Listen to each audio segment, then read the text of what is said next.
sebelumnya, perkenalkan nama saya Dimas Muhammad Istomawadi dengan peralatan. Hari ini saya akan simulasi hipnotising tentang materi diagnosis sistem pencernaan.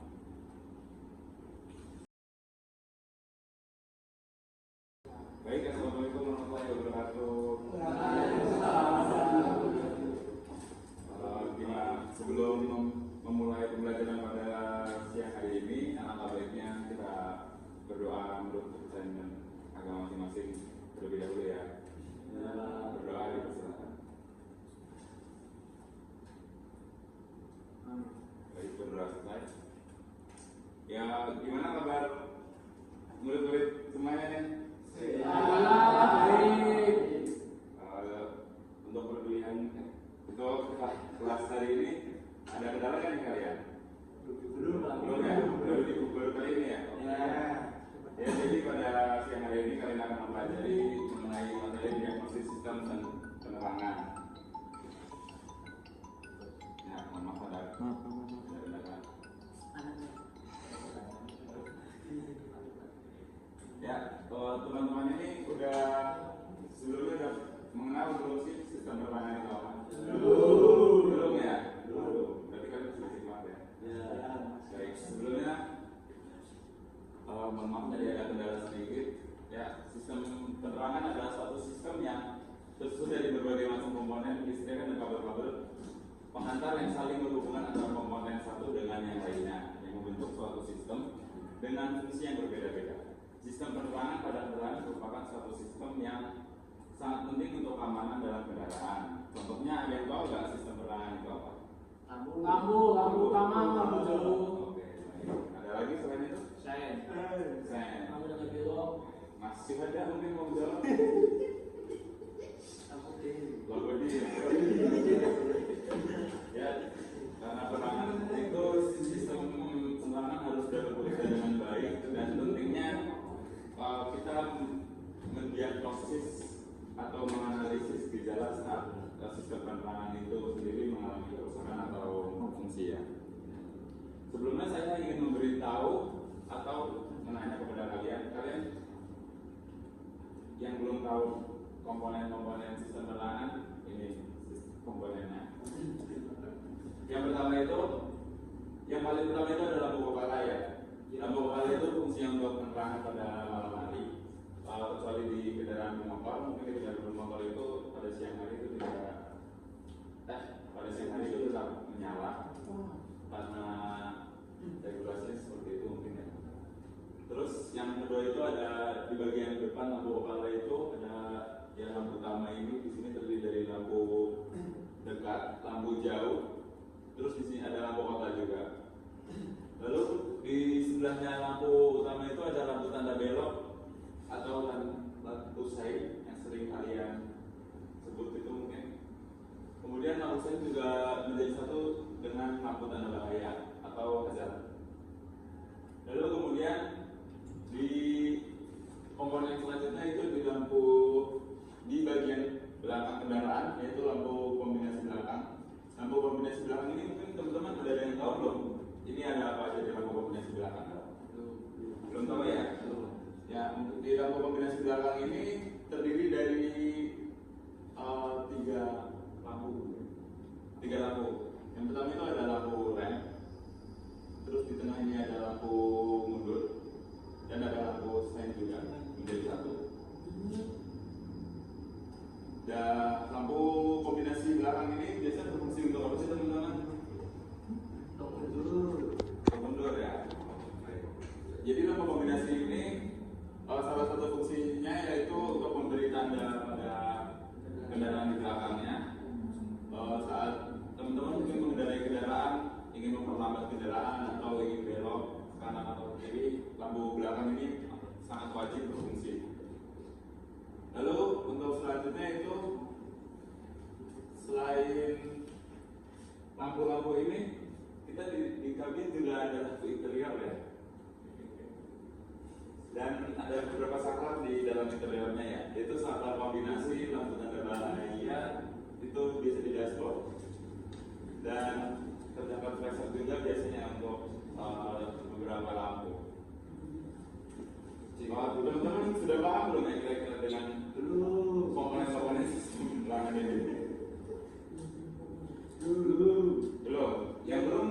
Paham bagaimana mas belakangnya? Di dashboard ini ya mas? Belum paham apanya nih? Apa saja komponennya gitu? Baik, di dashboard ini komponennya di sini ada sensor kontrol lampu otomatis. Ini biasanya di mobil-mobil modern ya mas? Di mobil-mobil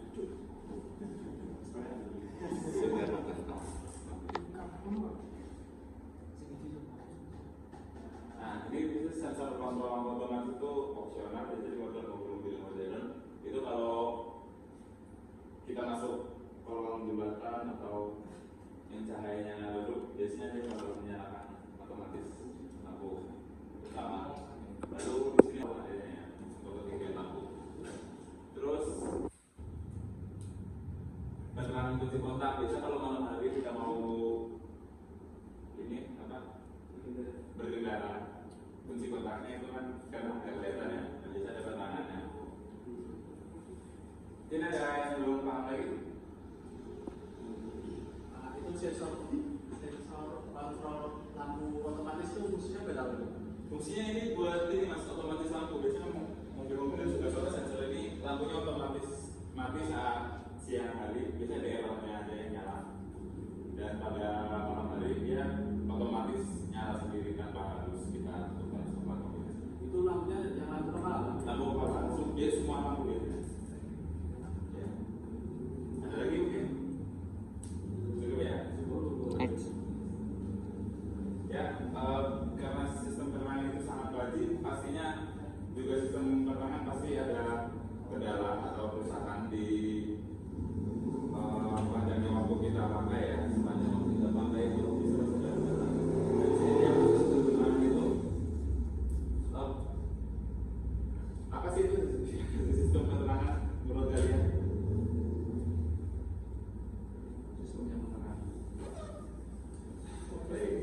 Sistem penerangan itu suatu sistem yang seiring waktunya pasti akan ada mengalami kerusakan, jadi perlu adanya diagnosis atau analisis. Seperti contohnya itu seperti lampu tidak menyala, lampu mulai redup dan semacamnya, mungkin lampu sen tidak menyala, lampu rem tidak menyala, lampu biru tidak menyala, itu merupakan gangguan atau kerusakan pada sistem penerangan. Sebelum melakukan perbaikan pada sistem penerangan, kita tuh harus mendiagnosis dulu atau menganalisis penyebab kerusakan yang terjadi pada sistem penerangan. Ya, untuk yang pertama itu sebelum diagnosis penyebab lampu kepala mati. Lampu kepala mati itu biasanya disebabkan oleh apa aja sih teman-teman? Konslet. Ya betul, boleh seperti konslet. Nah, konslet itu biasa terjadi karena ada arus yang berlebihan mungkin ya, atau mungkin terkena panas. Ya. Dan diagnosis penyebabnya itu kita bisa mulai lihat dari sini ya. Ini saklar atau header lampu kepala error. Biasanya di saklar kombinasinya terjadi error atau di kabel kepala saklar itu terjadi terbakar mungkin. Dan kedua itu relay lampu kepala putus. Ini relay biasanya sering kepanasan, jadi bisa putus juga. Dan sikling putus ini juga biasanya karena adanya konsleting di listrikan lampu kepala, pasti siklingnya sering mati juga atau terputus. Yang kedua itu diagnosis penyebab lampu mati. Yang pertama itu penyebabnya bisa jadi dari switchnya rusak, switch pada handrem, pada pedal rem. Kemudian bisa jadi switch remnya itu soketnya terlepas, dan bisa juga sikling yang terputus. Kemudian bisa juga kabelnya terputus. Jadi kita bisa mulai mendiagnosis jika terjadi kematian pada lampu atau kerusakan. Kita bisa mendiagnosis bahwa terjadi salah satu dari ini. Dan kita bisa mengecekkan terlebih dahulu mulai dari ini. Kemudian diagnosis penyebab lampu hazard dan sign mati. Lampu hazard dan sign ini sangat penting ya. Jika mati itu bisa membahayakan diri kita sendiri dan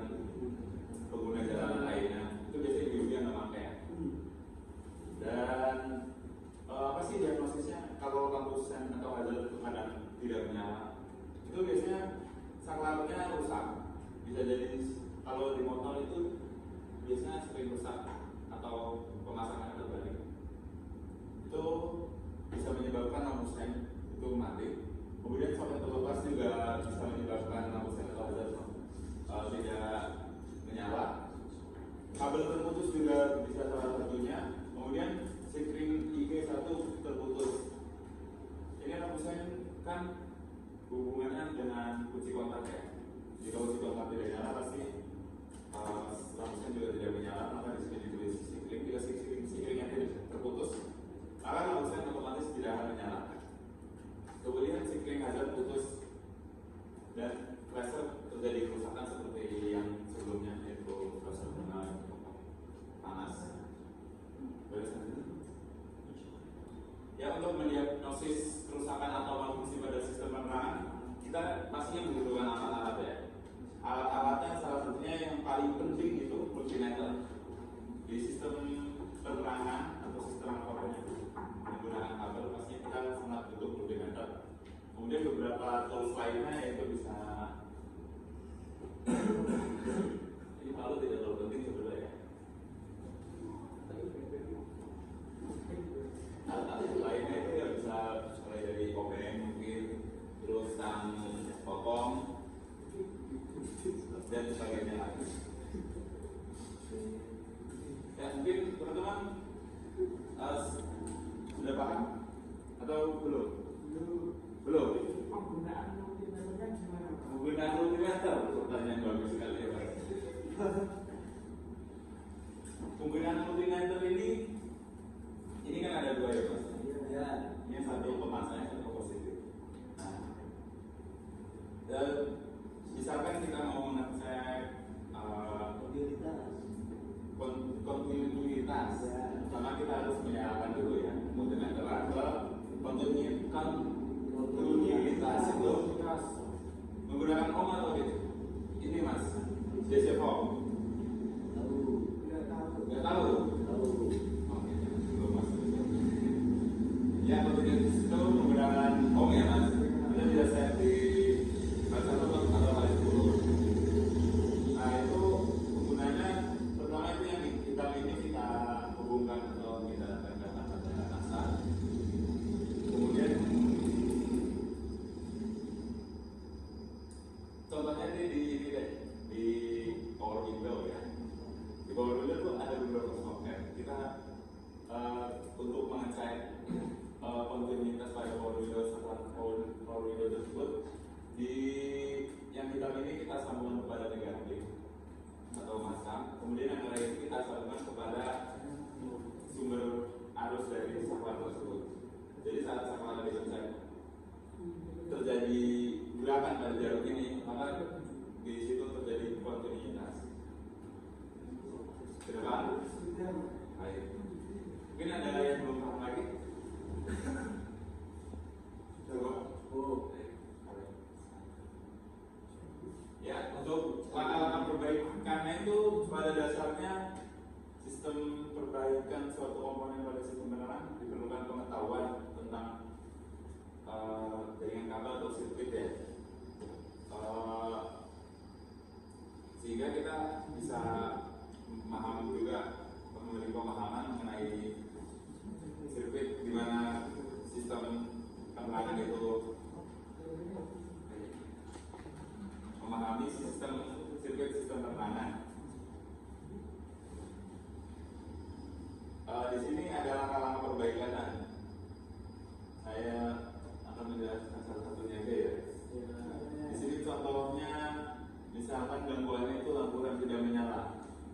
Maka tadi dari hasil diagnosis kita, mungkin sebabnya itu sikring stopnya atau switch lampunya itu terputus.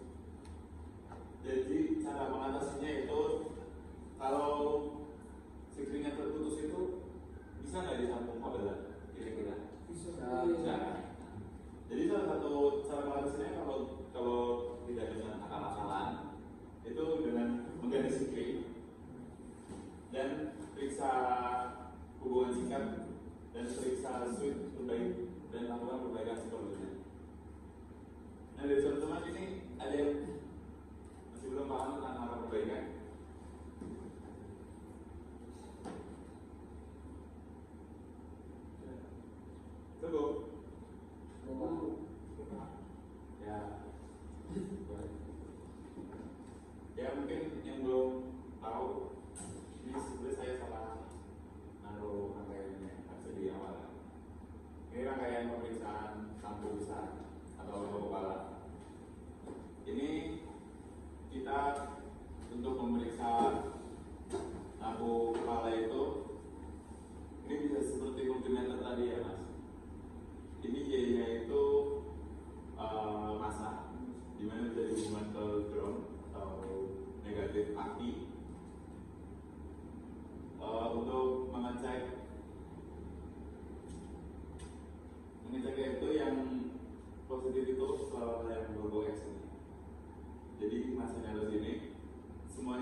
Jika terjadi putus pada flasher, maka switch juga tidak akan bekerja ya.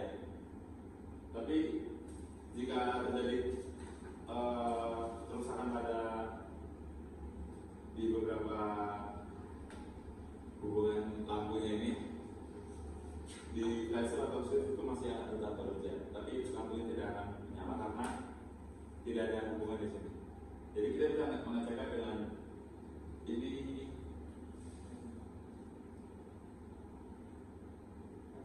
sama touch pen. Jadi nanti jika Y-nya itu dihubungkan ke masa, X-nya itu dihubungkan ke di lampu ini.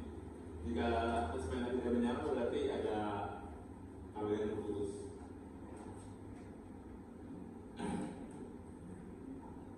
Paham tidak teman-teman kira-kira? Paham ya? Baik, boleh di. Ya, ini rangkaian pemeriksaan lampu sign ya. Untuk lampu sign ini menggunakan susi kontak juga. Ya, untuk pemeriksaannya sama seperti lampu penerangan yang tadi, lampu kepala. Cuma bedanya ini lampu sign. Ya, mungkin dari teman-teman ada yang ingin ditanyakan kembali mengenai diagnosis sistem penerangan. Cukup.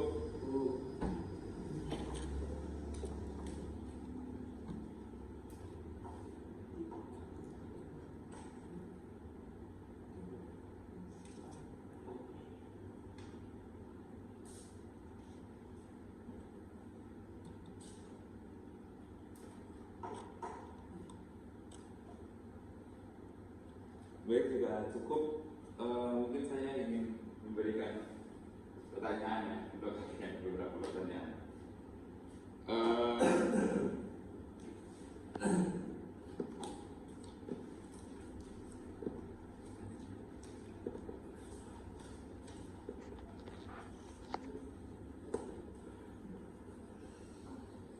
Ya, mungkin dari beberapa ada yang bersedia untuk menjawab pertanyaan mungkin. Sebelum saya kasih pertanyaan dulu. Atau saya kasih pertanyaan terlebih dahulu. Baik. Mungkin pertanyaannya simpel aja ya.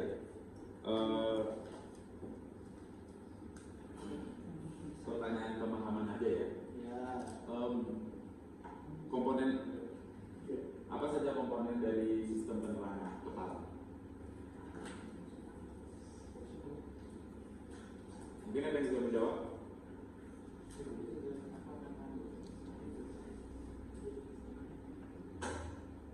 Jika tidak ada, baik. Ini siswa yang sangat teladan ya. Boleh perkenalan dulu, Mas? Dengan siapa? Baik, Mas Yasir Mutagir. Untuk komponen kecil Pak? Sistem penerangan kepala. Komponennya Pak? Ya. Jadi ada saklar kombinasi, ada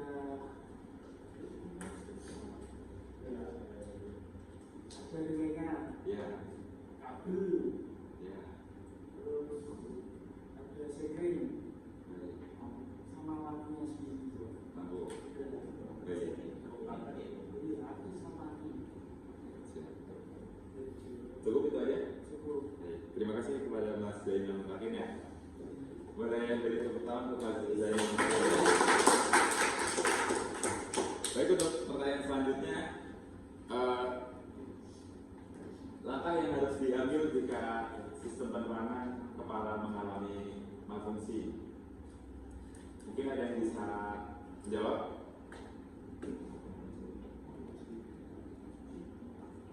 Contohnya mungkin lampu kepala mati sebelah. Nah, dari teman-teman mungkin ada yang bisa menjawab.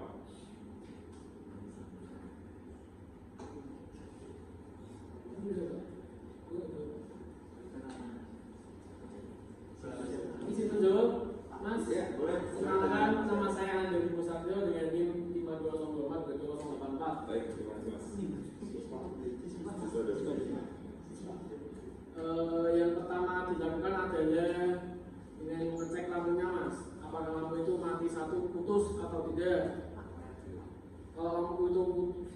masih menyambung dan tidak menyala, cek bagian kabel.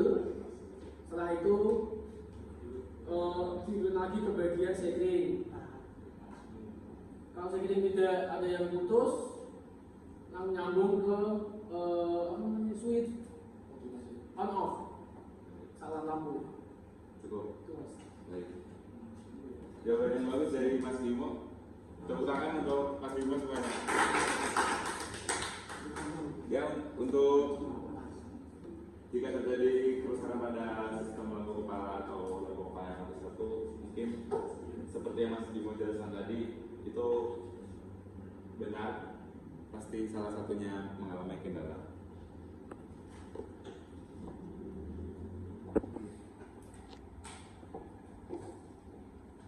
Ya baik, mungkin untuk pembelajaran hari ini saya cukupkan.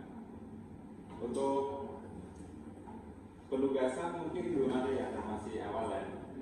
Jadi penugasan masih saya tunggu terlebih dahulu. Jika sudah tidak ada yang ingin ditanyakan,